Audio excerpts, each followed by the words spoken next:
Hercules Poirot and the Watchbox in the Sealed Crypt. Chapter 1. The Burial of Lady Raventhorn.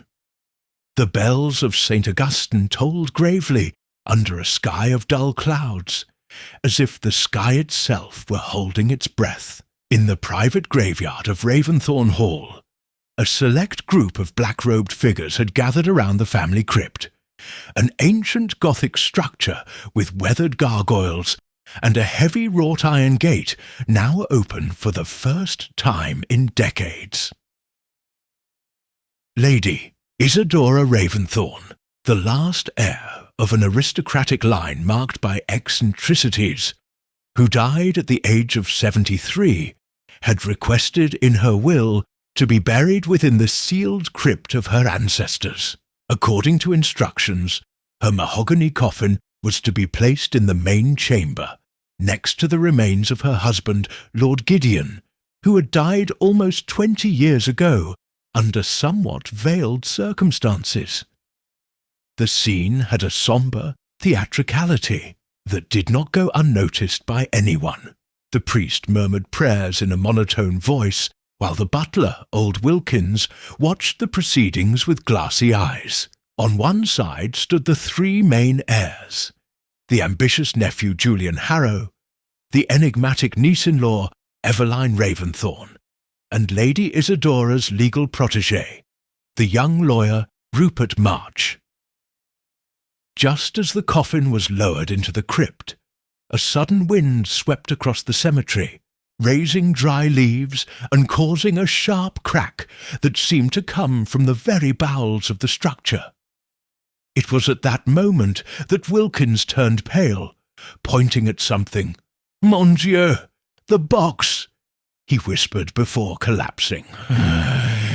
Inside the crypt, at the foot of the niche reserved for Lady Isadora, lay a small Victorian watchbox that no one had placed there. Made of antique brass, with very fine engravings of gears and Roman numerals, it was open and empty. The priest interrupted the ceremony. Julian Harrow hurried down to see what it was about, followed by Rupert March. Eveline stood in her place, one eyebrow raised in cold curiosity. "What the hell is this?" Julian growled, carefully lifting the box. "This wasn't here before." "Right, Wilkins." But Wilkins, still dazed, could not respond. The lawyer looked at the box with a frown. Lady Isadora mentioned a box in her will, but this makes no sense. It was supposed to be in the hands of the executor. Nobody was supposed to put anything here. The murmurs began. Some spoke of a macabre game played by the deceased. Others, more superstitious, believed that the crypt had been desecrated. However, what no one suspected yet was that this box marked the beginning of a clockwork game, darker than they could imagine. A countdown to crime. That same afternoon, hundreds of kilometres away, in his London apartment, Mr. Hercule Poirot was enjoying a perfectly balanced tea while he aligned the pieces of a new Belgian puzzle with mathematical precision. That's when he received the telegram. Crypt violated at burial. Watchbox found. Irregular last will. I urgently request presence at Raventhorn Hall. Fees will not be a problem. Rupert March. Poirot raised an eyebrow and slowly put down his cup. A box, a crypt, and a will that goes out of order, he murmured with a barely perceptible smile. It's very curious. With his small moustaches carefully combed and his leather suitcase perfectly packed, the most meticulous of detectives got ready. For where others see meaningless symbols, he sees windlass clocks. And when a box appears without explanation, Poirot knows it is not an artifact, but a message. Chapter 2. Raventhorn Hall. The car carrying Hercule Poirot moved along a winding road lined with centuries-old oak trees, whose intertwined branches seemed to form a living vault over the road. The landscape, damp from a persistent drizzle, had that sepia tint that seemed to encapsulate the past in an impenetrable bubble.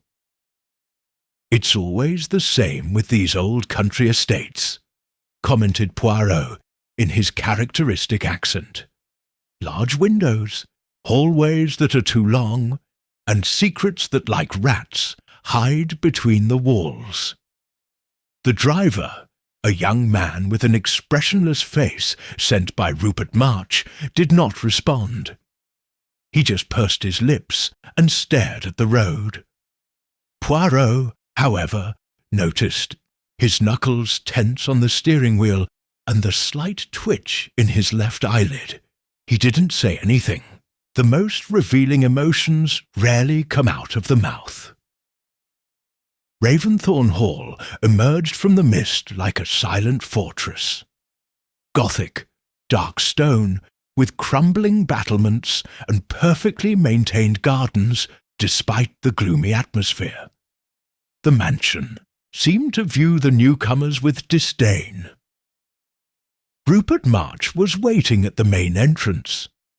Young, with grey eyes like cold steel, and a worried expression, he dressed with sober elegance. He extended his hand formally. "Monsieur Poirot, thank you for coming so quickly. The situation is unusual." Poirot accepted the squeeze, then smoothed the lapels of his dark coat. "Unusual is a generous adjective, monsieur. Sealed crypts should not open on their own, nor contain ownerless clockwork." Rupert nodded, gesturing for me to accompany him inside. "I have arranged your room in the east wing. I hope you don't mind being so close to the library."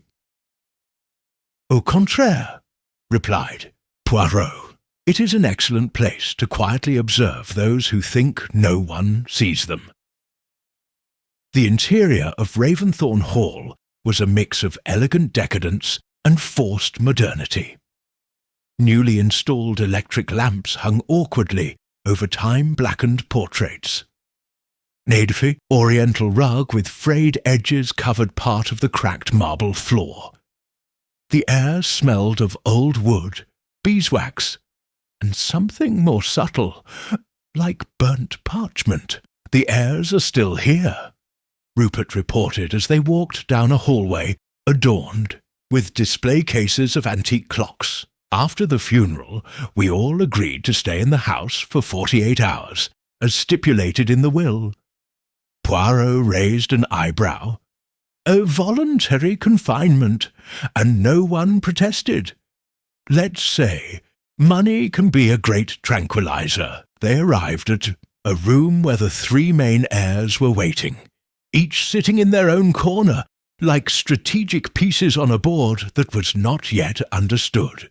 Julian Harrow, the nephew, with his clenched jaw and disdainful expression, was leafing through a newspaper without really reading it. Eveline Raventhorn, with a stern face and amber eyes, smoked with a jade cigarette holder, observing Poirot as if she were measuring him from the first step. And by the fireplace, a more discreet figure, Miss Clara Niven, lady-in-waiting to the late Lady Isadora, with a porcelain air and crystalline nerves.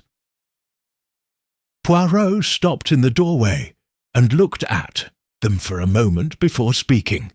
"Gentlemen, ladies, I am Hercule Poirot. I have come to resolve what you do not yet understand needs to be resolved." Eveline exhaled a thin line of smoke. "Resolve what? Exactly, monsieur. Lady Isadora died peacefully, isn't it?" Poirot smiled gently, but his eyes were sharp. "Maybe.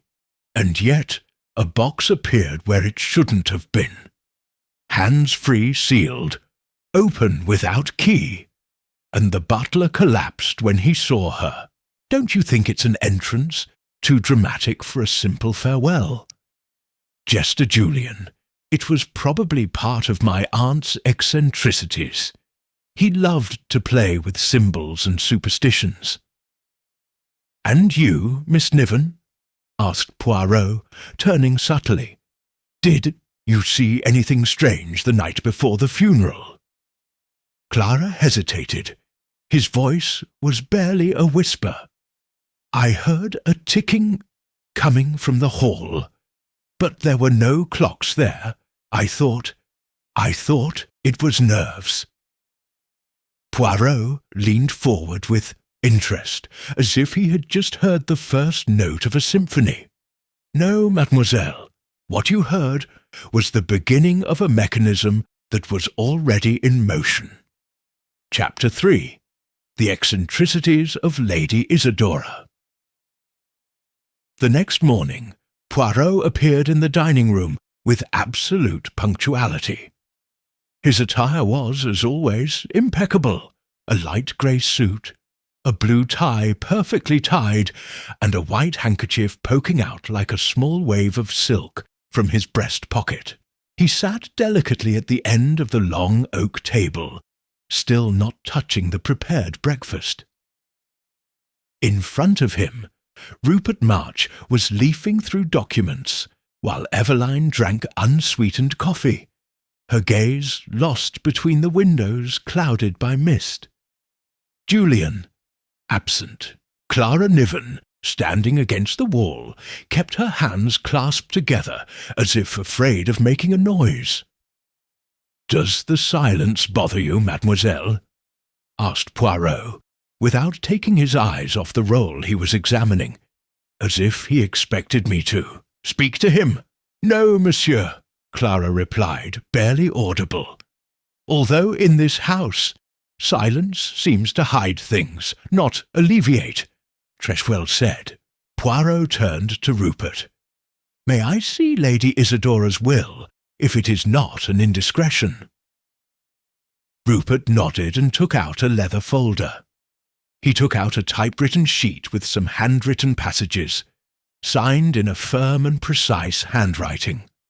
Poirot studied it carefully, but not for the legal content. He observed the handwriting, the pressure of the ink, the marginal corrections. "Curious," he murmured. Lady Isidora had an orderly style, but here this sentence was crossed out twice. "My true legacy is not material." Do you know what he was referring to? "That was a typical line of hers," Eveline said with a disdainful air. "He loved to surround himself with symbols, hidden messages. He even wrote a book about the language of watches." "A singular hobby," replied Poirot. "Was he a collector?" Rupert nodded. "Obsessive, actually. He had more than 50 watches from all eras. He had them restored. He even ordered some to measure. And yet the most curious clock is the one that appeared in the crypt," Poirot reflected, placing his fingers together. A box with no visible mechanism, no inscription, no apparent function, except perhaps to announce something. "Announce what, Monsieur Poirot?" Rupert asked, with a note of concern. Poirot looked towards the window. The sky was darkening, predicting a storm. "That, mon ami, is precisely what I seek to discover." A few hours later, Poirot requested access to Lady Isidora's private study. The room in the northwest tower was covered with fine dust. No one had touched it since the death of its owner. The shelves contained leather-bound books, philosophy, astronomy, art history, and horology. On top of the desk, carefully arranged, were a dozen clocks, each stopped at a different time. Poirot walked in silence, pausing before a pendulum clock stopped at 3:47. Then, before a travel, clock showing 6:22. Finally, he stopped before a pocket watch open on a framed photograph. In the image, a young man in military dress, Lord Gideon no doubt, and Lady Isadora, still young, smiling. The clock read 12:03. Poirot did not touch anything. He only murmured, "Clocks that stop at different times. Are they frozen memories or coded warnings?" That's when something caught his attention. A small wooden box built into the wall panel, almost invisible if not viewed from the correct angle. He opened it. Inside was a notebook with a worn leather cover and a label with faded letters. For those who want to understand what no one wanted to see. Poirot leafed through the first pages. Gear diagrams, notes on numerical symbols, and a sketch, the floor plan of the family crypt, with an arrow pointing to a hidden compartment under the floor of the central niche. At this moment, a hurried tapping sound was heard. Clara Niven appeared at the door, panting. "Monsieur Poirot! Something terrible. Mr. Julian is unconscious in the greenhouse, and next to it, another watchbox." Poirot closed the notebook carefully. "Oh, alors, the clock keeps ticking." Chapter 4. The Greenhouse and the Second Box. Poirot walked with a short but firm step down the corridor that led to the greenhouse. Beside him, Clara. Niven could barely keep up with him, continuing to twist the fingers of her thin hand. "How did you find it, mademoiselle?" asked Poirot, without turning his head. "I went to pick some mint leaves for tea. The greenhouse is usually empty, but I saw the door ajar and—" He swallowed hard. "I saw him on the ground. There was blood on his forehead." Poirot stopped short. Blood? Was he attacked? "Don't know. There was no one else." And the box was right next to him. They quickened their pace. Upon reaching the greenhouse, the humidity enveloped the detective like a warm breath. Tropical plants hung from the glass ceiling, and a thick fragrance of wet earth hung in the air. In the centre, among ferns and flower pots, lay Julian Harrow on his side. A trickle of dried blood ran down his right temple. Rupert March was already there, leaning over the body, accompanied by a servant holding a bowl of water and a cloth. "He's alive," Rupert announced when he saw Poirot. "A strong blow, but it doesn't seem serious. I already sent for the local doctor." Poirot nodded. Then his eyes slid to the object next to Julian. A box identical to the one found in the crypt. Aged brass, cubic shape, open lid, empty. "Who else has touched this box?" asked Poirot, bending down carefully. "No one," Rupert said. "We found it like this, just as you see it." Poirot did not touch it. He looked at her for a long time. "The pattern repeats. Box present, person collapsed. The first, in the crypt, caused the butler to fall. This one, a blow to the heir's head. Coincidence? Do you think he was attacked by whoever placed the box?" Rupert ventured. "Or perhaps—" Poirot replied with a calculated look. "He fell because of his own reaction when he found it?" Rupert looked taken aback, but Poirot was already sitting up. He approached the side wall of the greenhouse, where he noticed a small fallen plant and dirt scattered on the ground. He bent down, picked up a torn leaf, and looked at it carefully. It was here. He approached from this side. He didn't see it coming. But what made it turn so sharply? He returned to the scene of the incident. The box was located right where 3 internal gravel roads converged. One of them led to the library, another to the garden, and the third to the North Tower. Poirot looked up at Rupert. "Who knew Julian would come here?" "No one that I know of. He didn't usually come to the greenhouse. That's precisely why someone wanted to bring him here. A box placed with precision in an unexpected place. Mon ami, this is not chance. It is choreography." Hours later, Julian was already resting in his room, with a bandage on his head and a bad mood in his eyes. Poirot visited him briefly. He found the heir lying down, coughing in annoyance. "Do you remember anything from the moment of the coup?" "I was walking, alone. I heard a metallic noise, something like a ticking. I thought it was one of my aunt's watches, although I knew no one kept them any more. I entered the greenhouse and there it was, that damn box. I bent down to examine it and I don't remember anything else." "Did you hear the ticking before you saw the box?" "Yes, that was what attracted me." Poirot nodded thoughtfully. "And why did you decide to walk alone?"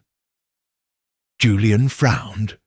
"Because this house suffocates me. Because everyone feigns grief while they wait to see how much they get. Is it reason enough? For me, Monsieur Harrow, every emotion is a clue. Merci." That evening, Poirot requested that everyone assemble in the main hall. The fireplace was lit, and the windows were hidden behind heavy curtains. Eveline arrived first, with an unreadable expression. Clara sat near the window, with her hands in her lap. Rupert stood with his arms crossed. Poirot looked at them one by one, and when they were all present, he spoke. "2 boxes have already appeared, each one preceded by a sound, a tick-tock, each one followed by an extreme reaction. This is neither a decorative symbol nor a simple inheritance. It is a message, one that is revealed step by step, like clockwork." "And who sent you, monsieur?" "Poirot?" Eveline asked coldly. "From the grave?" Poirot held her gaze for a second. "I don't know yet, madam. But I warn you, the clock is ticking, and I highly doubt Julian Harrow will be the last person to feel its effect." A charged silence took over the room, and somewhere far away in the house, as if in response, a faint tic-tac was heard again. Chapter 5. Echoes of the Past Under the Carpet. The ticking sound faded as quickly as it had started, as if the house itself had held its breath. No one moved at first. Poirot, without raising his voice, addressed the butler Wilkins, who had just entered discreetly through the side door. "Wilkins, when was the last time that sound was heard in Raventhorn Hall?" The old man blinked nervously. His face was still pale from the incident in the crypt. "I couldn't say, monsieur. There are so many clocks in this house, but that one, that ticking I heard today, wasn't one I've ever kept.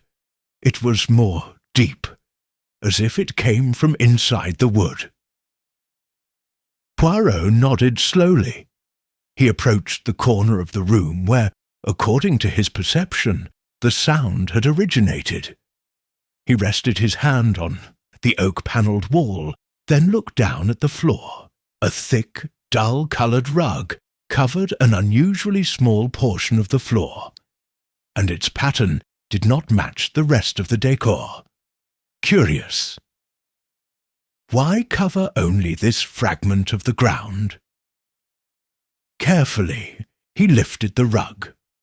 Beneath it, the marble showed, a thin line barely visible like the joint of a fitted gate. Poirot stroked the edge with his fingertips. "Mes amis, someone has hidden a trapdoor here." Rupert stepped forward. "That was not in the plans I reviewed. That room should be solid." Poirot did not answer. He looked around for a portable lamp, turned it on, and knelt down to take a closer look. There was a small metal circle, hidden in a barely noticeable crevice. With his cane, he pressed gently. A slight click mechanic rumbled on the ground. Then the slab was raised just a few millimeters. Rupert and Clara helped him lift it completely. Below it, a narrow staircase descended to an underground chamber, shrouded in darkness.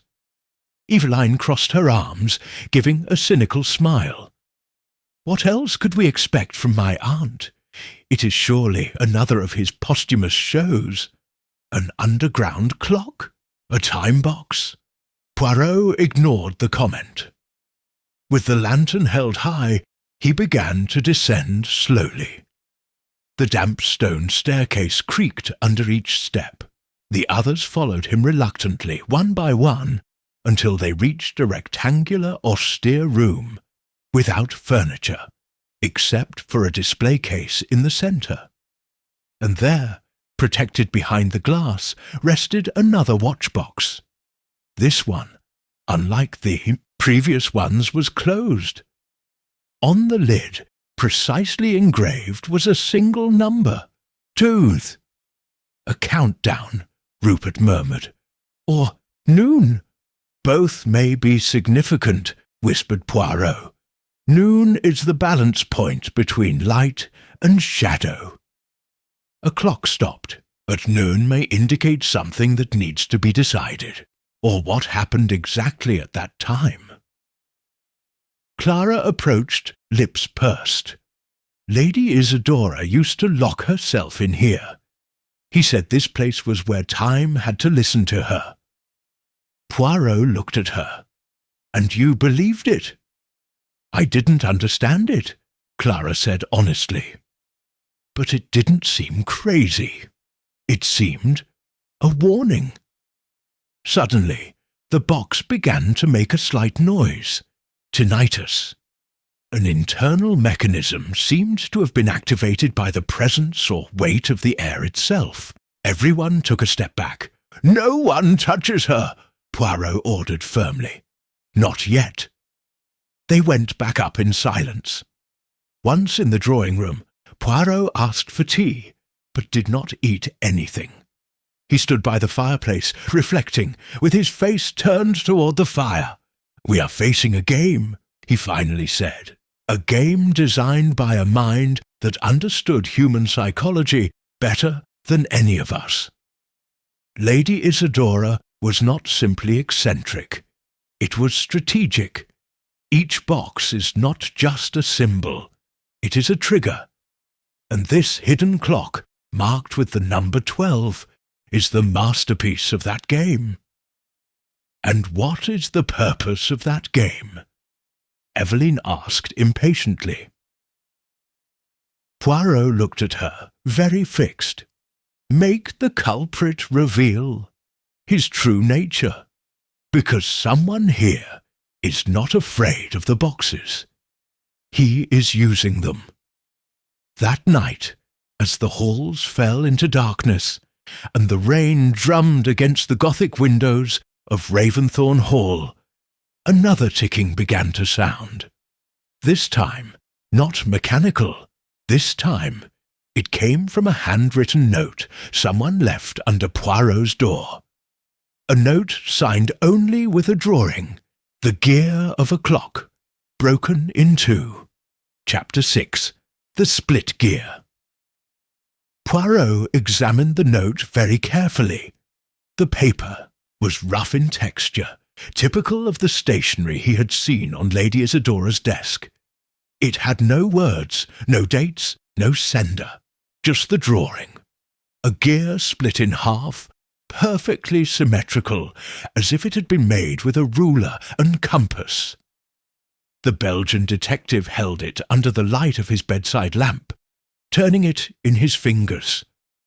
"A symbol, not a threat," he murmured, "but no less disturbing. The broken gear, does it represent an interruption of the mechanism? A clock that no longer turns? Or someone's mind? Broken in two?" Outside, the storm continued to hit the windows with an uneven rhythm. Poirot stood up, adjusted his dressing gown, and walked down the dark corridor in silence. I wasn't looking for anyone yet. I was looking the moment. Because whoever leaves, and a message expects a reaction.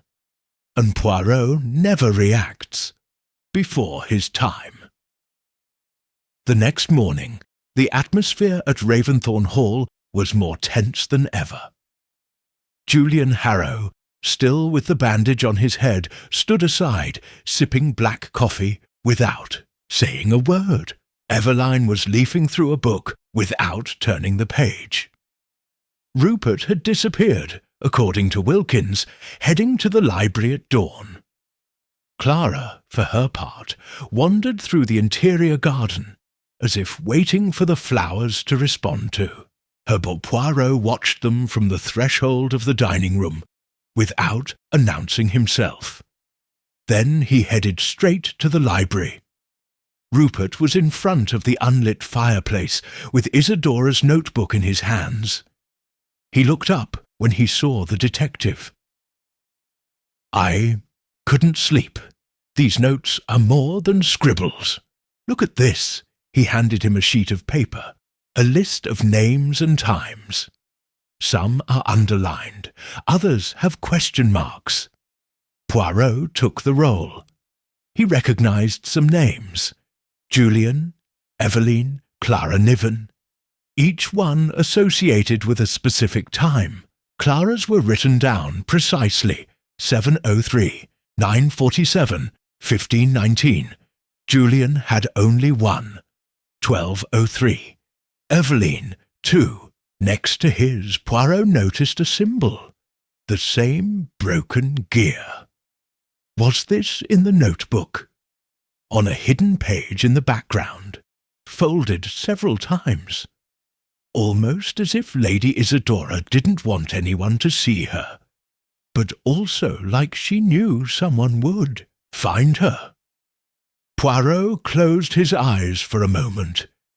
Each hour must correspond to a significant moment: a conversation, a decision, a betrayal, and the symbol next to my name does not indicate threat. It indicates that someone knew I was coming. Do you think Lady Isidora planned everything for you? Poirot smiled almost regretfully. No, he didn't plan it for me, but he did leave everything ready in case someone like me appeared. Someone who is not fooled by empty boxes and stopped clocks. That same afternoon, Poirot requested a private meeting with Clara Niven. He found her sitting by the window of the music room, where an old piano occupied the corner. The young woman seemed more serene than usual, but her expression maintained a hint of resignation. "Mademoiselle, I need to understand the relationship between you and Lady Isidora more clearly." Clara looked down. "I wasn't just his lady-in-waiting. It was his shadow, your witness, sometimes his confidant. Although she rarely talked about herself, she made me present in everything. He taught me to listen and to remember. And he has done it, yes, monsieur. Sometimes against my will." Poirot nodded silently. "Do you recognize this symbol?" He showed him the note with the broken gear. Clara looked at him intently. "Yeah, Lady Isidora drew him once. He said it represented what breaks when someone betrays time. I never understood what he meant. And do you know who could have sent this note?" Clara hesitated. Then, in a low voice, he confessed. "There is a person who always disappeared at the same time, every day, without fail, even when he wasn't right. He was going down the stairs in the west wing, heading towards the library, but I never saw him read. He just sat and listened." "Who?" Eveline. Poirot did not react immediately. He walked slowly to the centre of the room, his hands clasped behind his back. An old house can keep secrets, but people, those are much more delicate mechanisms. And when a gear breaks, he looked towards Clara. The clock doesn't stop, it deviates. When Clara retired, Poirot remained alone. He looked at the clock on the mantelpiece. The hands were pointing 5:16. An hour that was not on Isadora's list. But Poirot knew something. The next box would appear before the clock struck 6, and this time it wouldn't be empty. Chapter 7. Before 6. At 5:32, Poirot found himself alone in the West Wing gallery. A long hallway adorned with portraits of the Raventhorn family. The paintings, dark and serious, seemed to judge whoever passed beneath them with immovable eyes. From the nearest window you could see the back garden, grey, damp, deserted. The hands of the wall clock advanced with a click barely audible. Poirot kept his eyes on the end of the corridor. He had gone through it in his mind several times. If the pattern held, a box every 24 hours, with a carefully constructed scene, then the next move of the game was due to manifest at any moment. But this time, I wouldn't wait for the impact. This time, he would be there, before the box chose its victim. At 5:38 he heard footsteps. They were soft, as if they wanted not to be heard. But in an old house, even care becomes an echo. Poirot stepped back, just in time to see Eveline Raventhorn turn the corner. He had a closed book in his hands and a gesture that pretended to be nonchalant. "Monsieur Poirot," he said, feigning surprise. "Do you also enjoy this gloomy runner?" Poirot smiled politely. "I admire family portraits, especially when they seem to contain more truth than the living descendants." "Be careful," she replied without losing her smile. "Those words could offend those portrayed, or the living." Poirot gestured towards the book in his hands. "May I ask what you are reading at this hour?" Eveline looked at the spine, as if seeing it for the first time. Montaigne essays. An inherited taste. Isadora used to say that reading, philosophy, was like looking through a closed window. You don't see the world, but you do see its reflection. "Interesting choice," said Poirot, "and yet it doesn't seem like a read for a walk. Sometimes one needs to move so that ideas can breathe. And that idea brought you here, just before 6? Eveline tensed for just a second. Poirot did not let it pass. "I will ask you a direct question, madam. Did you place the boxes?" She remained calm. He even lowered his gaze with an elegant sigh. "No, Monsieur Poirot. But I admit that I understand them." "What do you mean?" "To Isadora, his need to control even from the grave. This is not a crime. It's refined revenge against all of us, against oblivion."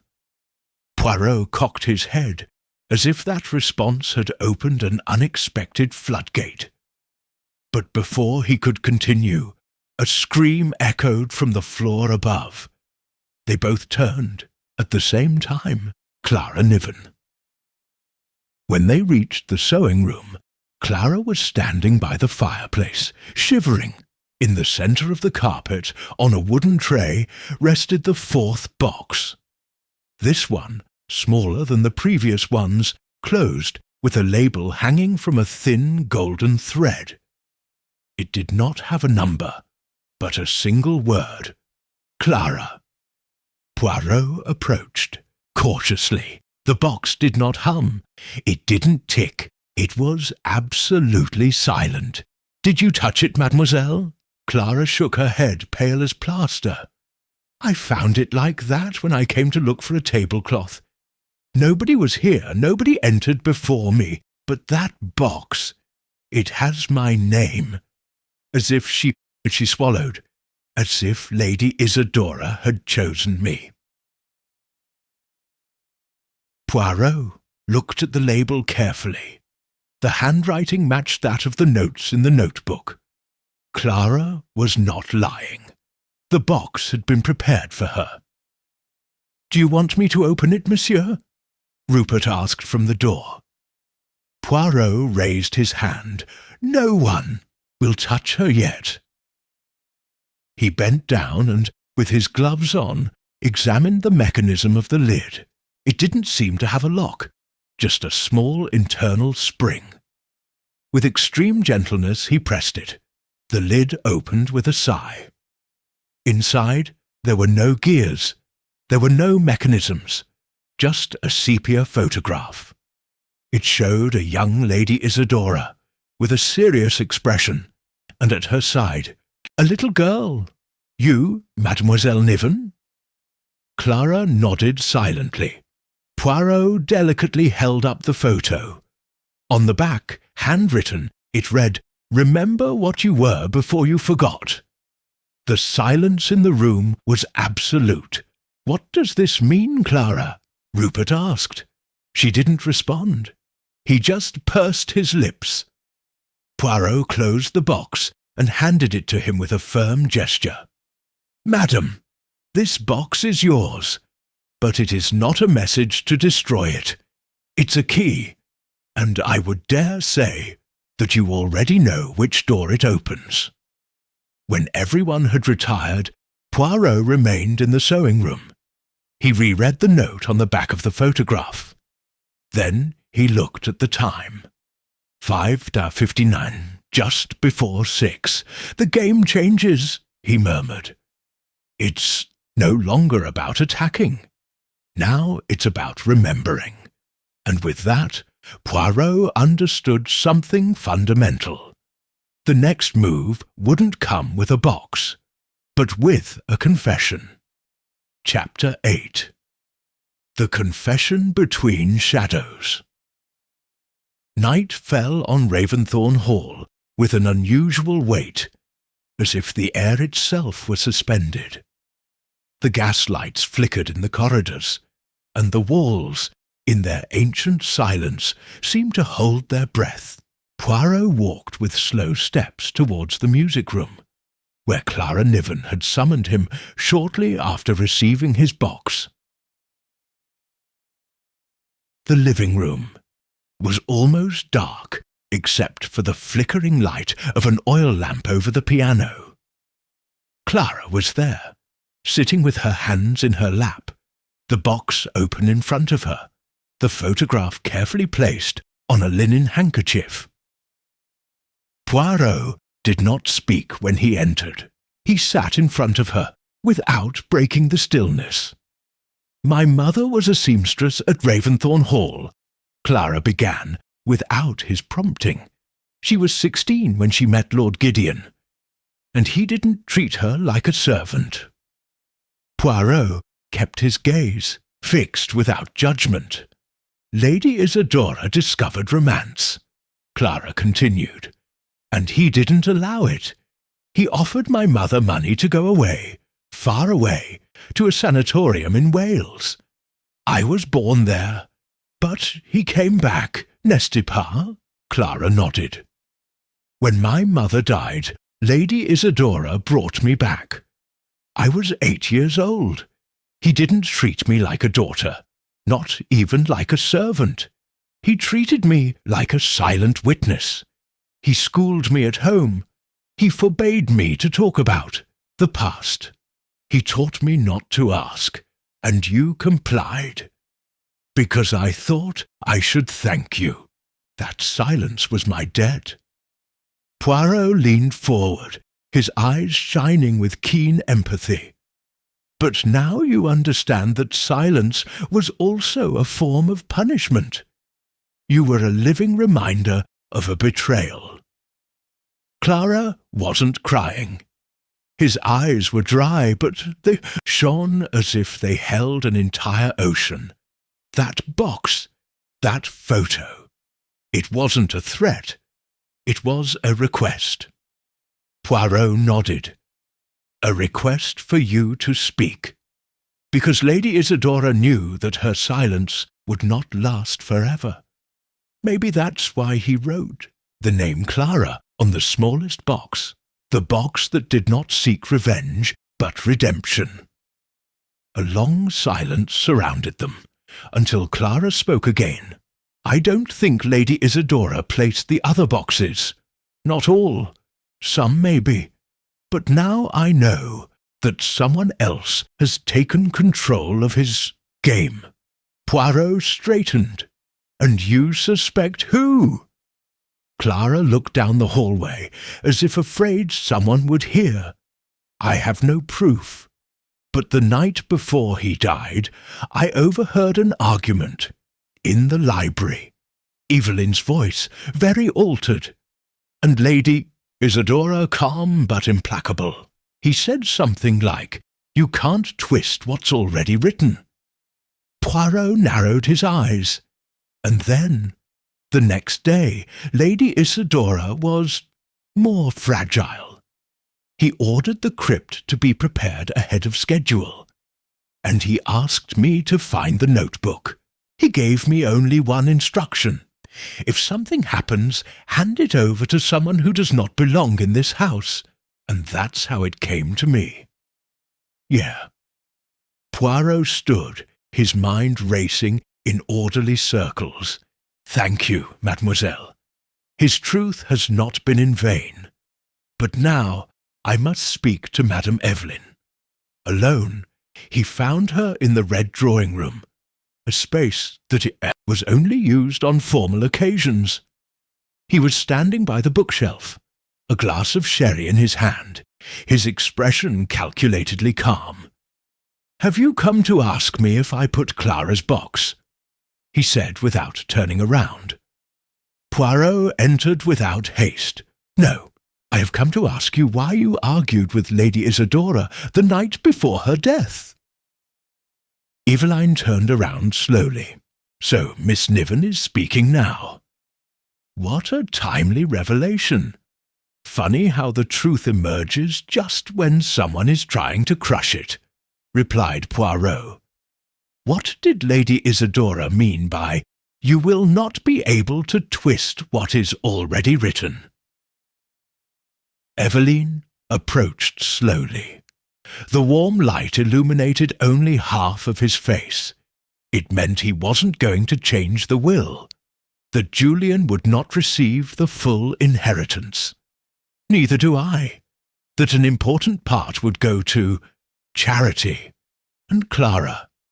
For the first time, after so many years of nothing. And that made you angry? It didn't make me angry, Eveline said quietly. It humiliated me. For years I cared for his name, protected his legacy, closed my eyes to his manipulations.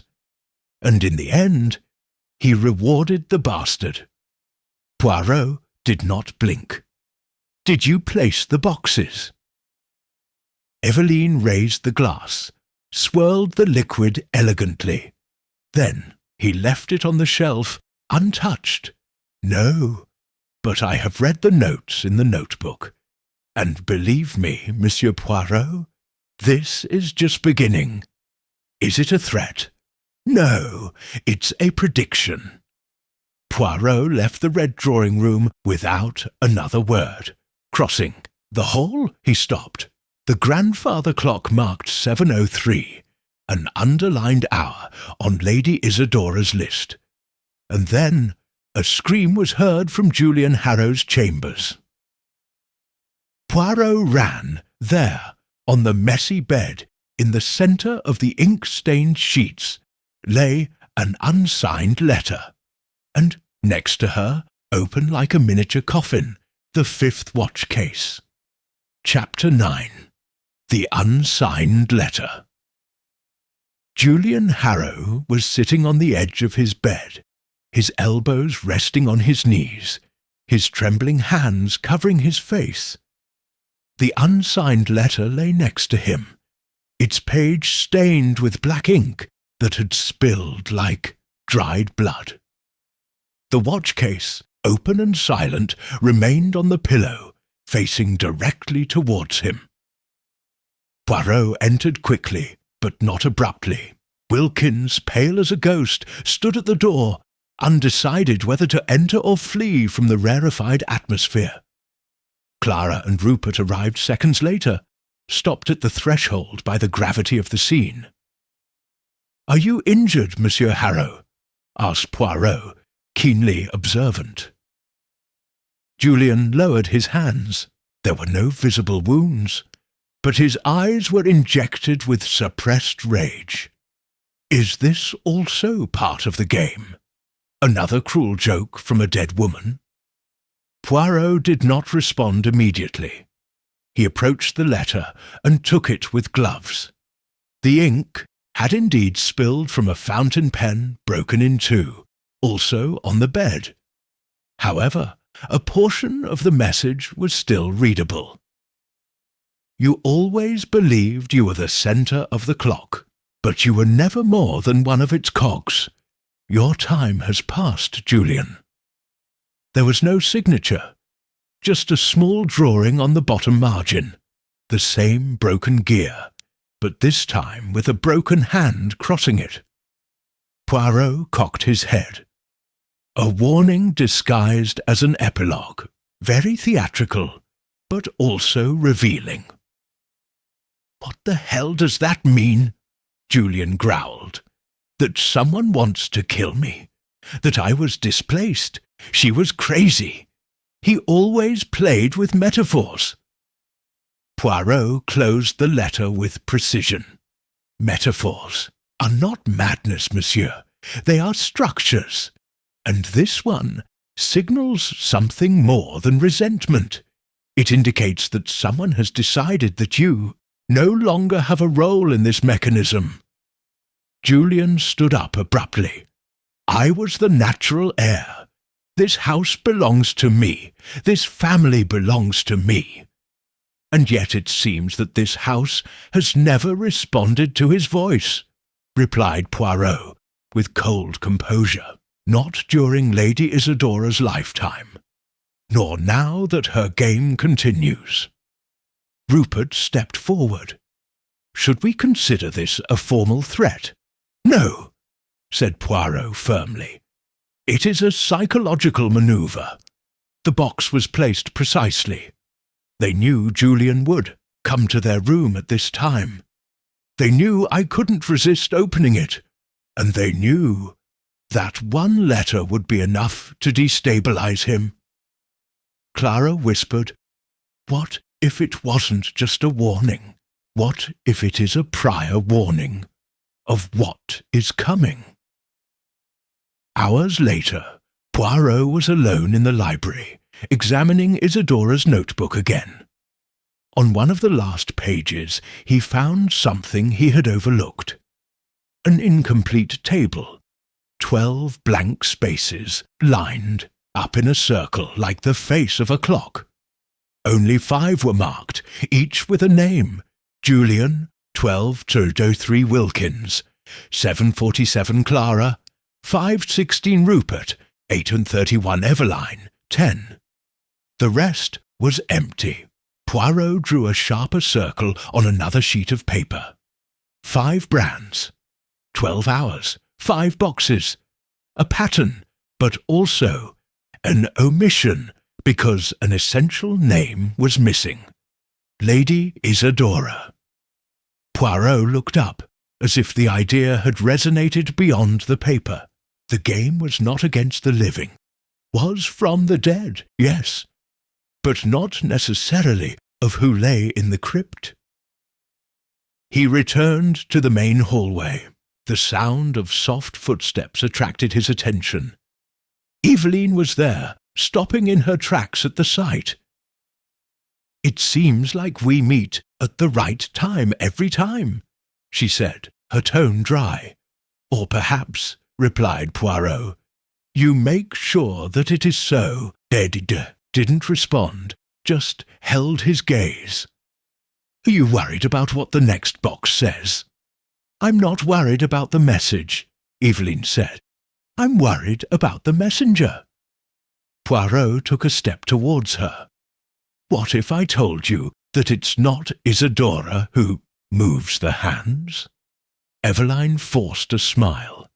"Then I would tell you that you haven't read enough of your notes, because my aunt believed in precision. Nothing was coincidence. If the boxes appear, it's because she left them. And the notes, the letters, the broken gear. What if the gear was never a threat?" she replied. "What if it was a promise that everything would finally fall into place?" Later, when the clock struck 10, a time noted next to his name, Poirot was in the hall. He waited, motionless, by the grandfather clock. He heard every second fall like a drop of water on the stone. And then, exactly as the hour struck, a piece of paper fell from inside the clock. Poirot picked it up. It was a page torn from Lady Isadora's diary. The header, about the death that has not yet happened. And under that line, a single sentence: "The guilty person does not fear time, because he believes that he controls it." Poirot closed his eyes. Now he knew that the killer wasn't just following the clock. He had tampered with it. Chapter 10. The Death That Has Not Yet Happened. The paper trembled slightly in Poirot's gloved fingers. The phrase written by Lady Isadora: "The guilty person does not fear time, because he believes that he controls it," wasn't just a warning. It was a clue. Not about the crime committed, but about the crime that was to come. Poirot stood motionless in front of the grandfather clock, contemplating the idea as if it were a puzzle piece just turned to the correct side. Until now, everything at Raventhorn Hall had been guided by the apparent logic of the past. Boxes appearing, messages hidden, secrets unearthed.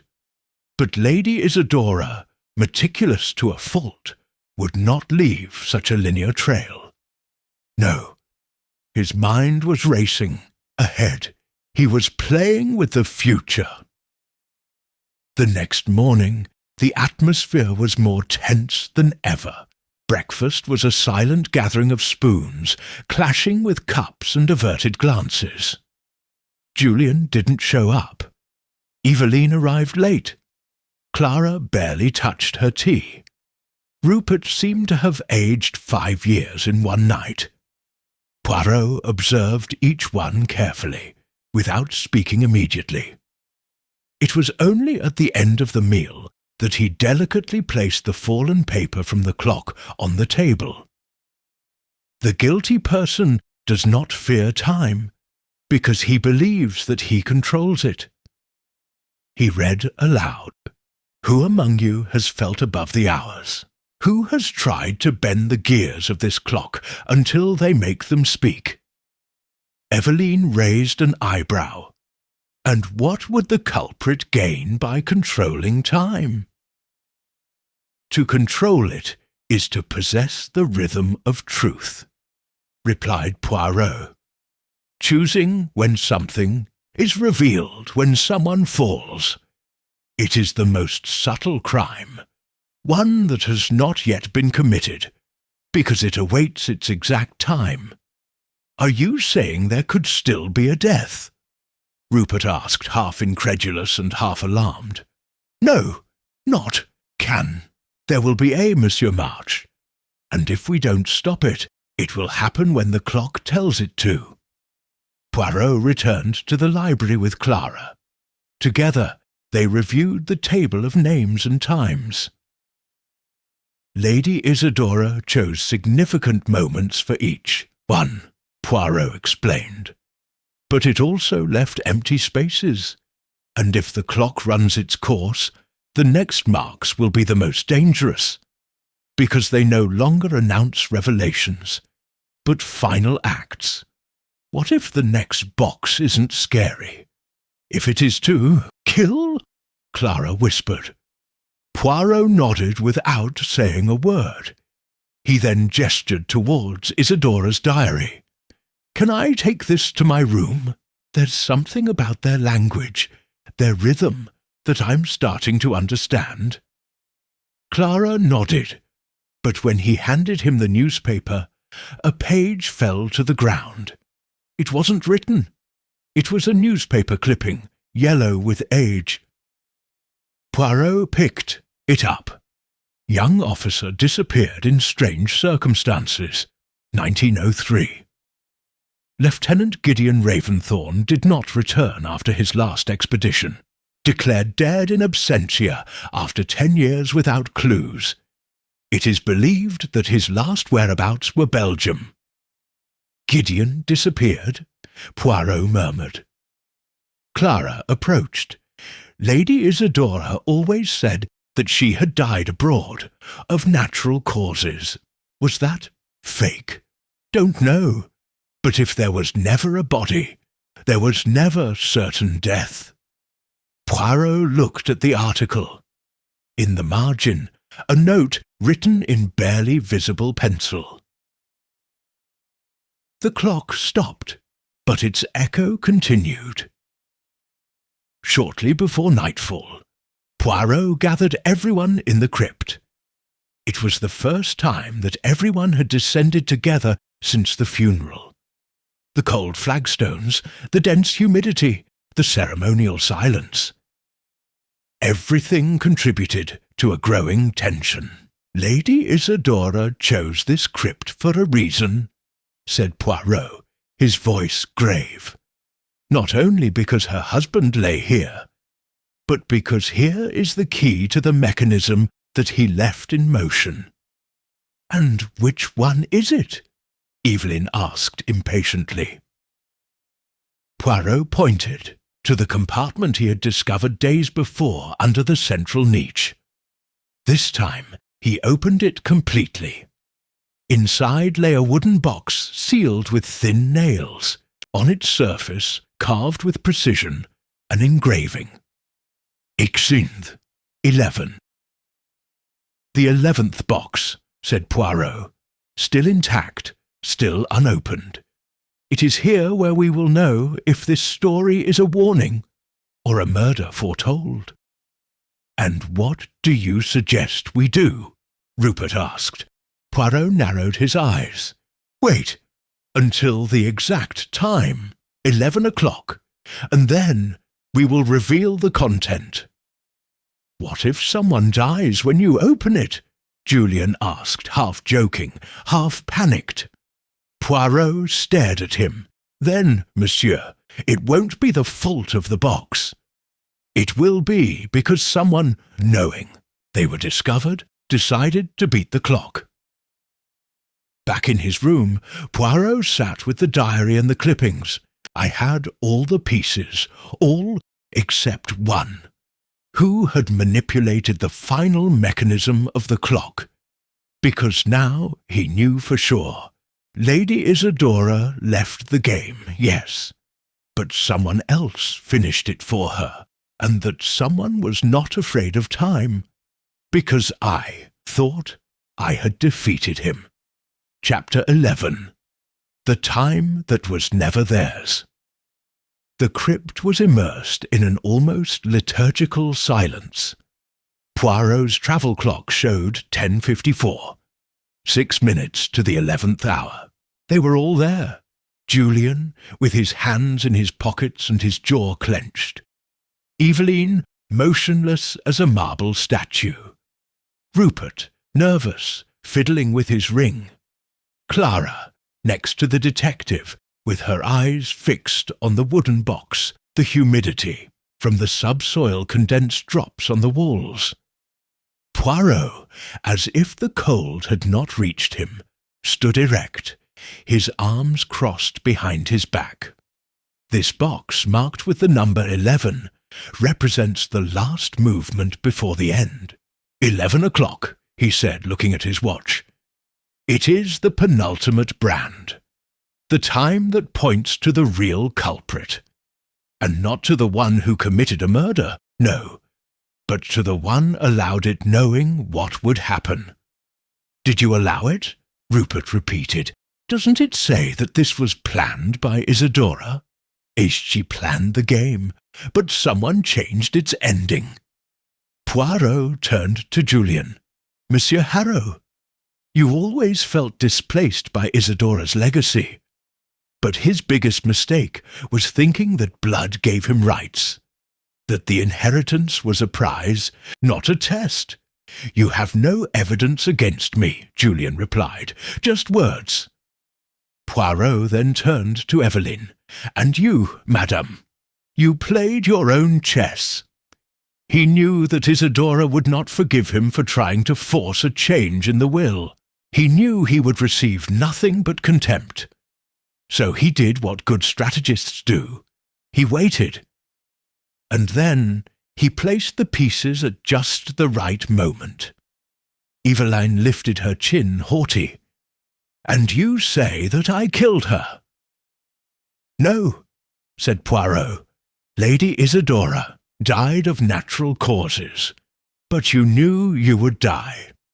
And he found his notebook, your notes, the boxes yet to hide. An imperceptible tremor crossed Eveline's face. I only completed his work, he said. I only made his legacy speak louder. No, said Poirot in an icy tone. He corrupted it. He transformed a philosophical warning into a game of revenge. He manipulated the placement of the last boxes. He wrote the letters. I knew what ticking should sound like. Even the broken gear. It was his, not hers. How can you be so sure? Rupert asked, his voice low. Poirot held up the notebook. Because Lady Isidora never signed with symbols. Each entry bore his signature or initials, but the last pages, the most theatrical, carry a subtle change of handwriting. Eveline replied, his handwriting. But he could not replicate his order. The mathematical perfection she adored disappears in the later schemes. And most revealing, on the page with the gear drawing, the ink used is more recent. Of the broken feather that appeared on Julian's bed, Eveline took a step back. For the first time, something in his face cracked. I just wanted justice. For me, for what she denied me for years. No, madam. You wanted the last move. He wanted to make everyone dance to the rhythm of his clock. Poirot turned to Clara, but he didn't count on her. The only one to whom Isidora truly entrusted her message. The clock was not ticking the fall of an heir. It marked the salvation of a truth. The clock struck 11 fois. Poirot, wearing gloves, lifted the lid of the box. Inside there was only a folded sheet, and in it, in clear handwriting, a brief message. If someone modifies the mechanism of time, let him speak. The clock always reveals its true sound when silence is no longer useful. Poirot showed the letter. This was written by Isidora. Clara recognized her immediately. Eveline never knew this box existed. because it was hidden in the oldest compartment of the crypt. The only one who didn't manipulate. Rupert broke the silence. And what will happen now? Poirot looked at Eveline, whose shoulders were slightly slumped. There is no crime to pursue, but there is a story to clarify. You didn't kill, but he played with fear. He manipulated the duel, instigated suspicion, humiliated, not with poison or a dagger, but with symbols. It is the most perfect modern crime, truth transformed into threat. Eveline spoke for the last time. She forced me to be like that, just responded. Poirot shook his head. No, madam, you chose. And like the clock that goes ahead of its time, you betrayed yourself. Days later, Raventhorn Hall fell silent. Julian went abroad. Rupert donated his share of the inheritance to a local foundation, as Lady Isidora had suggested in a private letter Poirot gave her. Clara Niven, by her own decision, remained in the house as his legal caretaker. Poirot returned to London, where, upon unpacking his luggage, he found a small watchbox among his belongings. There was no mechanism inside, just a note. Merci, monsieur.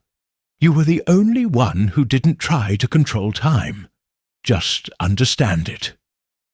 See, Poirot smiled, closed the box carefully, and murmured, "And that is why, mademoiselle, time did not betray me."